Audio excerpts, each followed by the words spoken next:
Reality is that which, when you stop believing in it, doesn't go away. Philip K. Dick. For some people, this statement may come as a relief, because it means some sort of reliability. What is real can't be ruined by despair. While for someone, for me as well, this seems so unfair. Why is reality so damn independent? I may hate it, find it boring, or even not accept it. Yet it will still be here, remaining as it is. How often do you feel like you need to rest from reality, trying to avoid it by watching films, listening to music, daydreaming, etc.? I have this need quite often, which is actually called escapism. The moment I'm in my comfortable reality, it seems like a great solution. But you heard that when you stop believing in it, doesn't go away.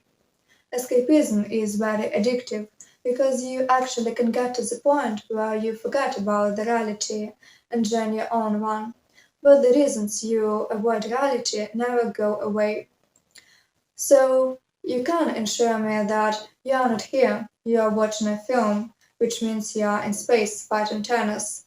But the truth is that the Avengers will win without you, while your problems, conflicts, challenges, fears will not be fought without your participation. But let's figure out what is escapism, because our modern world provides so many different entertainment. Everyone watches films, listens to music. Oh my goodness, you're watching this talk. Here we are, you're trying to avoid your life.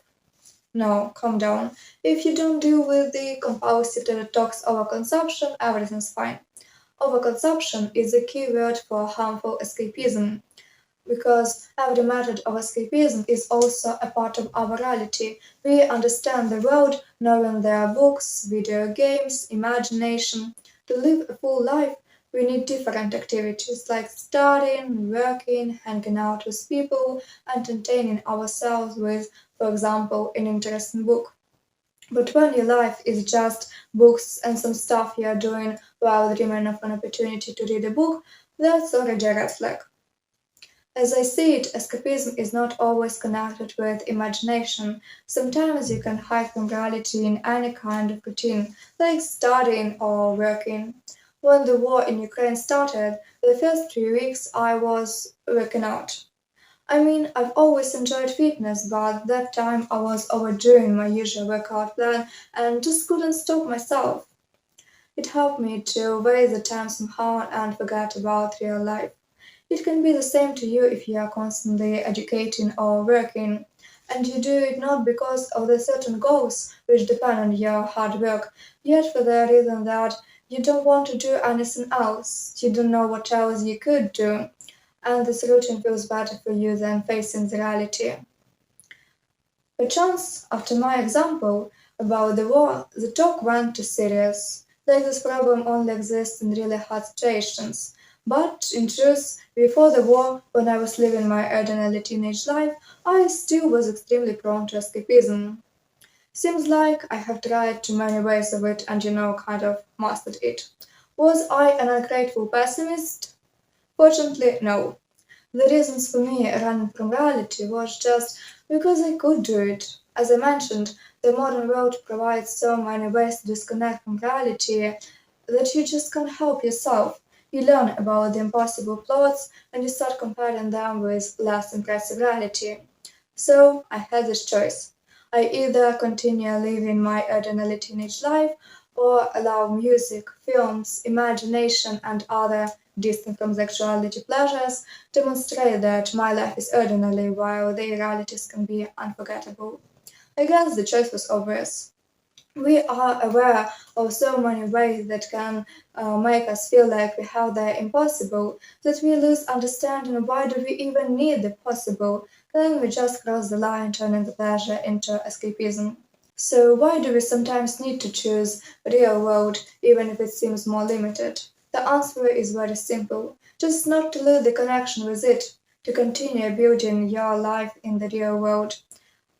Because when the connection is lost, you don't interact with the reality, you kind of stop existing in this reality, which never means you start existing in the desired one. So basically, you just lose yourself. You're indifferent about your own life. You limit yourself to one of your things that, in your opinion, are the best for you. You deprive yourself of a chance to be challenged, to find something new, to improve your life somehow, etc. Alright, now if I have assured you, I know what you think. Okay, I see that I have to go back from my dream world to the real one. Like, that's so easy. When is the next bus to reality? And yeah, I know that being aware isn't enough. To stop avoiding reality, you need a more detailed instruction. I'll give you some tips. First, try to make your reality a bit better. Not wonderfully better, not the best one, not perfect. No, forget those words. The more you expect from the real world, the more imperfections you see in it. So, for instance, maybe you're stuck in a fantasy series about a group of friends who together have gone through everything and live a life full of events. You want to have friendship like this. You want to have some adventures and mystery in life. But remember that your friends are not those characters. In your life, there are no fantastic creatures that you can go to search for at night. And even if they were, your parents wouldn't be glad if you went to chase rare creatures in the dark. That's only possible on Netflix. Your parents would kill you if you get killed by a monster. But you can organize a trip, a picnic, play a funny game, or do anything else interesting and rare in your relationship.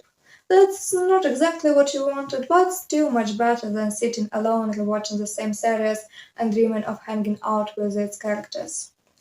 If you're running from reality because of a certain problem, making the reality a bit better means you need to think of ways of solving this problem. But what to do if it's unsolvable? If you can't impact it in any way, reality demands to be accepted. Your life doesn't revolve around one situation unless you ensure yourself in this. So you still can change some other things with a view to make your reality a bit better. The second, put limitations on the time you spend in your dream world. You can set a timer so as not to spend too much time disconnected from reality. Also, I suggest you interact with people. That's what always helps me. Other people do not live in my illusions, fortunately for them, probably. So, while I'm communicating with them, I can't continue staying in those illusions.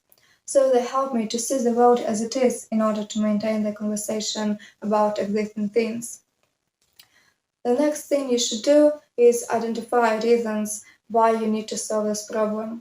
A stranger from the video told me it's not a reason. I mean, I'm convinced, but analyze how getting stuck in an illusion harms you.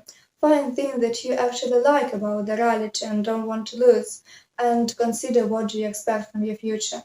It might happen that while you'll be doing this, you'll discover that the inner escapist has become such an inseparable part of you that it is what you don't want to lose too. You enjoy getting so much pleasure from imagination, or you feel productive in your routine. But that's because escapism has built a comfort zone for you, which people are always scared to leave. When you get used to reality, this feeling will be gone. The last thing I'd like to say, I'll justify our reality a bit. The world is always unpredictable, and we don't know everything about it. And even if we did, every next moment is a new episode of existence, a new unexplored part of it. So, for some people, reality is overfilled with everything, while for someone it is too boring. But I believe that both can find comfort in it if you search there, but not in your own illusions.